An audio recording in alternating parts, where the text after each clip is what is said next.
को तो ऋग पुरुष पितर कहलाए। उन्होंने ये तृप्ति मनुष्य के मार्ग से प्राप्त की। इसी प्रकार स्वाधा अग्नि के इंदु प्रभाव से सप्तर्षि पितर बने और उन्होंने ही सप्तर्षि मंडल की रचना की। पितृपक्ष का रहस्य पाठ 1 गरुड़ पुराण संवाद कथा। हे श्रोताओं, आज हम उस रहस्य में प्रवेश करने जा रहे हैं जिसका वर्णन स्वयं भगवान विष्णु ने गरुड़ जी को किया था। ये रहस्य है पितृपक्ष का। ये कथा न केवल धर्म की व्याख्या करती है, बल्कि हमारे जीवन और मृत्यु के बीच के उस अदृश्य सेतु को भी उजागर करती है जिसे हम अक्सर भूल जाते हैं। प्रस्तावना: जीवन और मृत्यु का संबंध। कहते हैं कि मनुष्य जब इस धरती पर जन्म लेता है तो वो अकेला नहीं आता। उसके साथ आते हैं उसके पिछले जन्मों के संस्कार, उसके पितरों की कृपा और उसका कर्मफल। और जब वो इस संसार से विदा होता है तो भी उसका अस्तित्व शून्य में नहीं खोता। वो पहुंचता है उन अदृश्य लोकों में जिन्हें हम पितृलोक और यमलोक कहते हैं। पितृपक्ष का समय इसीलिए इतना महत्वपूर्ण माना गया है क्योंकि यही वो अवसर है जब जीवित अपने मृत पूर्वजों से जुड़ सकते हैं। श्राद्ध, तर्पण और पिंडदान के द्वारा मनुष्य अपने पितरों की आत्मा को शांति प्रदान करता है और साथ ही अपने वंश को भी समृद्ध करता है। लेकिन प्रश्न ये है, पितृलोक है कहां? पितरों को श्राद्ध का फल कैसे मिलता है? और अगर कोई अपने पितरों का स्मरण न करे तो उसका क्या होता है? इन्हीं प्रश्नों का उत्तर मिलता है गरुड़ पुराण में। गरुड़ का जिज्ञासु प्रश्न। एक बार की बात है, भगवान विष्णु के वाहन गरुड़ जी बड़े चिंतित होकर भगवान के समीप आए। उनकी आंखों में गहरी जिज्ञासा थी। उन्होंने हाथ जोड़कर कहा, प्रभु, मैं एक गहन प्रश्न लेकर आपके पास आया हूं। आपकी आज्ञा से मैंने अनेकों लोकों का भ्रमण किया है। स्वर्ग देखा, नरक देखा, मृत्यु के पश्चात आत्माओं की गति देखी, परंतु आज भी मेरे मन में एक संदेह है जो मुझे उद्विग्न करता है। प्रभु, जब मनुष्य मर जाता है तब उसके संबंधी श्राद्ध और तर्पण करते हैं। कहा जाता है कि इन कर्मों से पितरों को तृप्ति मिलती है, परंतु ये कैसे संभव है? धरती पर किया गया अन्न, जल और दान पितृलोक में बैठी आत्माओं तक कैसे पहुंचता है? और यदि कोई संतान श्राद्ध न करे तो उसके पितरों की दशा क्या होती है? प्रभु, कृपा कर इस गूढ़ रहस्य को मुझे स्पष्ट कीजिए। भगवान विष्णु मंद मंद मुस्कुराए। उनकी आंखों में अनंत करुणा थी। उन्होंने गरुड़ के सिर पर हाथ रखा और कहा, हे पक्षीराज, तुम्हारा प्रश्न केवल तुम्हारा नहीं है, ये हर उस जीव का प्रश्न है जो मृत्यु और जीवन के रहस्य को समझना चाहता है। सुनो गरुड़, मैं तुम्हें वो रहस्य बताता हूं जिसे सुनकर तुम्हारे मन के सारे संदेह मिट जाएंगे। पितृलोक का वर्णन।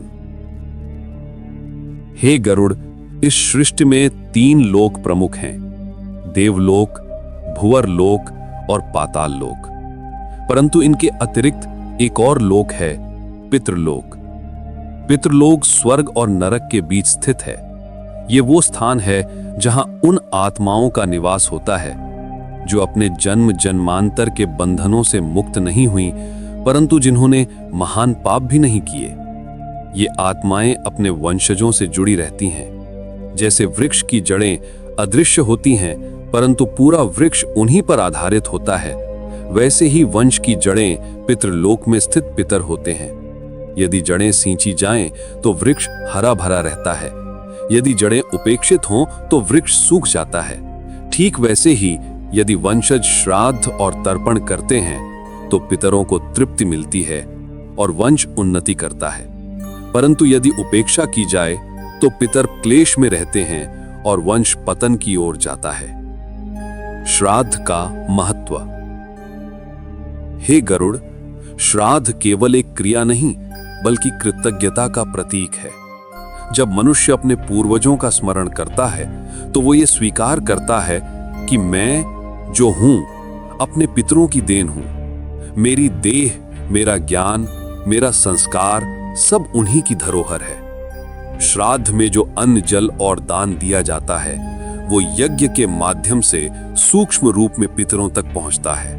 ये नियम सृष्टि के प्रारंभ से ही स्थापित है। देवता यज्ञ से प्रसन्न होते हैं और पितर तर्पण से। इससे आत्माओं को शांति मिलती है और वे अपने वंशजों को आशीर्वाद देते हैं। बिना श्राद्ध के पितरों की स्थिति। गरुड़ ने जिज्ञासु होकर पूछा, प्रभु, यदि कोई संतान श्राद्ध न करे तो क्या होता है? विष्णु बोले, हे गरुड़ सुनो, ऐसे पितरों को प्रेत योनि में भटकना पड़ता है।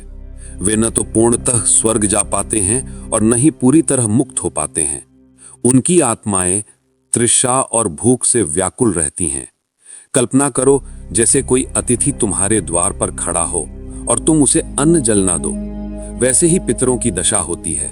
उनकी आंखें अपने वंशजों की ओर टिकी रहती हैं। वे आशा करते हैं कि उनका पुत्र, उनका पोता श्राद्ध करेगा, परंतु जब ऐसा नहीं होता तो वे पीड़ा से भर जाते हैं और ये पीड़ा उनके वंशजों तक भी पहुंचती है। इसीलिए जो संतान अपने पितरों का श्राद्ध नहीं करती, उसका वंश धीरे धीरे क्षीण हो जाता है। उसके घर में कलेह, रोग और दरिद्रता उत्पन्न होती है। उपकथा, श्राद्ध न करने का परिणाम। विष्णु बोले, हे गरुड़, एक समय की बात है। मगध देश में सत्यव्रत नामक एक धनी व्यापारी रहता था। उसके पास अपार संपत्ति थी, परंतु वो घमंडी और नास्तिक था। उसने कभी अपने पितरों का स्मरण नहीं किया। जब उसके पिता का निधन हुआ तो उसने कहा, मृतकों के लिए अन्न जलाने का क्या अर्थ? जो चला गया वो लौट कर नहीं आता। उसने न श्राद्ध किया न तर्पण। धीरे धीरे उसका व्यापार गिरने लगा। घर में रोग बढ़ने लगे। उसकी संतान उदंड और अवज्ञाकारी हो गई और एक दिन ऐसा आया कि वो भिखारी बन गया। ये सब उसके पितरों की उपेक्षा का परिणाम था। उपकथा, श्राद्ध करने का फल। इसके विपरीत कौशांबी नगर में वशिष्ठ नामक एक ब्राह्मण रहता था। वो निर्धन था परंतु श्रद्धालु था। हर वर्ष पितृपक्ष में अपने पितरों का श्राद्ध करता, तर्पण करता और ब्राह्मणों को भोजन कराता। उसका मन कहता, मेरे पितर प्रसन्न होंगे तो मेरा वंश भी समृद्ध होगा। और सच ही हुआ। धीरे धीरे उसके घर में सुख समृद्धि आई। उसके पुत्र विद्वान बने, घर में रोग दूर हुए और उसकी ख्याति चारों ओर फैल गई। हे गरुड़, ये है श्राद्ध का महत्व। धन और वैभव क्षणभंगुर है, परंतु पितरों की कृपा स्थायी है।